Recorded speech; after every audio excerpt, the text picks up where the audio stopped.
De eerste slachtoffers van de vliegramp in Oekraïne zijn woensdagmiddag in Nederland gearriveerd. Een Nederlandse C-130 Hercules en een Australische C-17 Globemaster vlogen de 40 lichamen van de internationale luchthaven van Kharkov naar Eindhoven. Koning Willem-Alexander, koningin Maxima, premier Rutte en vicepremier Asscher samen met zo'n 1200 nabestaanden waren daarbij aanwezig. Na de landing speelde een trompetist The Last Post en werd er een minuut stilte in acht genomen.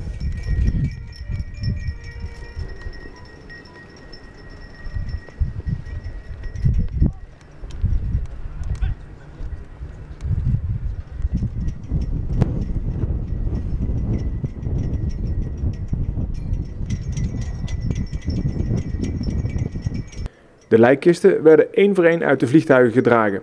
Daarna werden ze stuk voor stuk naar de tientallen op het platform klaarstaande lijkwagens gedragen en daar heel voorzichtig ingezet. Telkens gedragen door 8 militairen.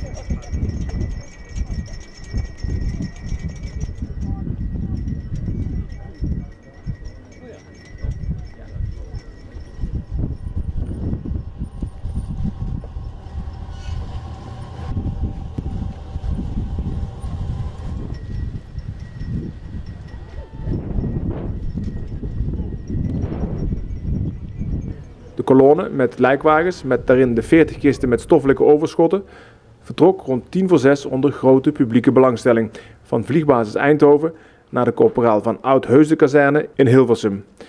De 40 rouwauto's reden onder politiebegeleiding via de A2 en A27 naar Hilversum.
Ja.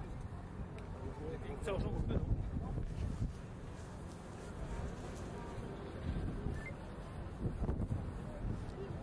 Ja, dan hoeft er maar één te vinden natuurlijk.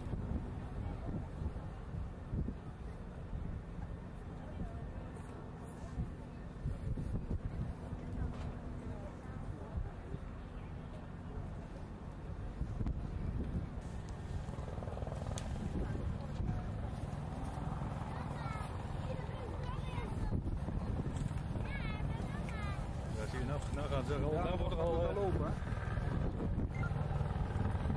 Ja, wissel.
kijken naar de beelden op dit moment die live worden uitgezonden. En ja, we wilden dit vooral om met elkaar, collega's onderling, maar ook met stadsgenoten, bij het moment stil te staan en dit moment ook te delen met elkaar.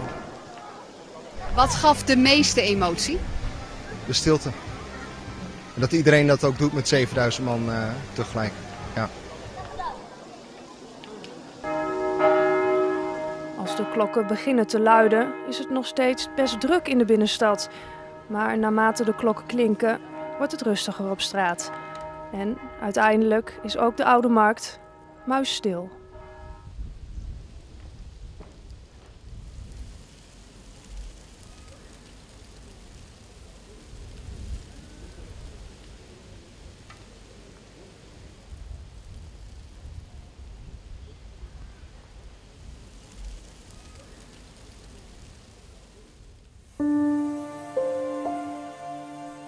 Door het feit dat je zo'n vlucht vaak maakt, weet je precies hoe zo'n vlucht in elkaar steekt.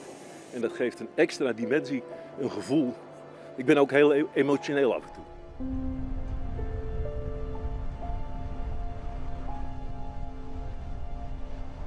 7:15 is er gebeld dat vandaag de vlaggen halfstok gevoerd moeten worden. En dat we om 4 uur 1 minuut stil gaan liggen.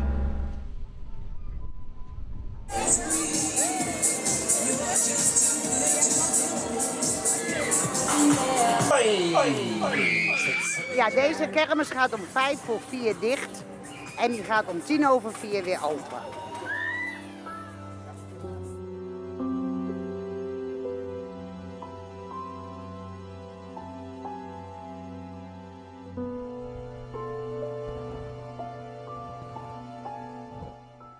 Heeft dat u geraakt? Ja, heel diep. Het kan aan ieder overkomen. Als er zolang zulke idioten in de wereld zijn, dan is dat waanzin.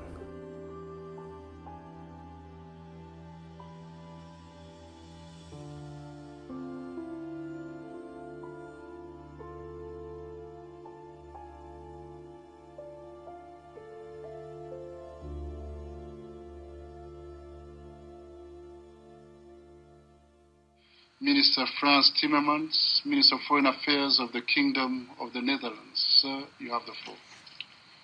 Thank you very much, Mr. President, and thank you for allowing me to speak here today. We're here to discuss a tragedy, the downing of a commercial airliner and the death of 298 innocent people. Men, women, and a staggering number of children lost their lives on their way to their holiday destinations, their homes, loved ones, or international obligations, such as an important HIV/AIDS conference in Australia. Since Thursday, I've been thinking, how horrible must have been the final moments of their lives when they knew the plane was going down. Did they lock hands with their loved ones? Did they hold their children close to their hearts?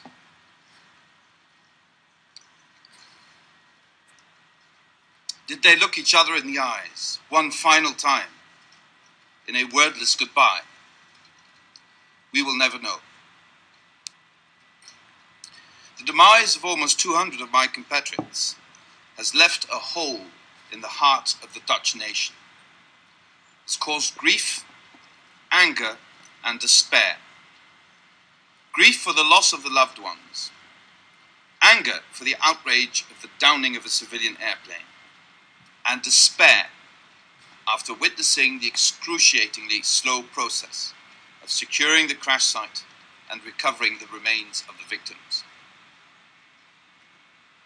It is fitting that this august council should take position on this matter, and I welcome the adoption of today's resolution of the United Nations Security Council, which was tabled by Australia, which the Netherlands co-sponsored.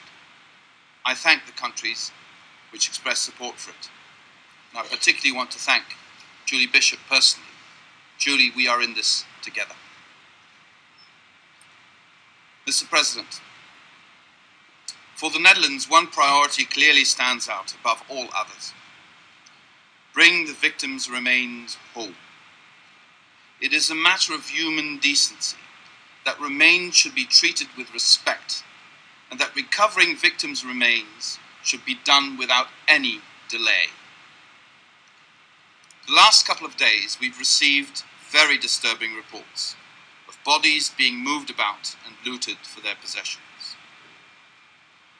Just for 1 minute, I'm not addressing you as representatives of your countries, but as husbands and wives, fathers and mothers, just imagine that you first get the news that your husband was killed, and then within 2 or 3 days, you see images of some thug removing the wedding band from their hands. Just imagine that this could be your spouse.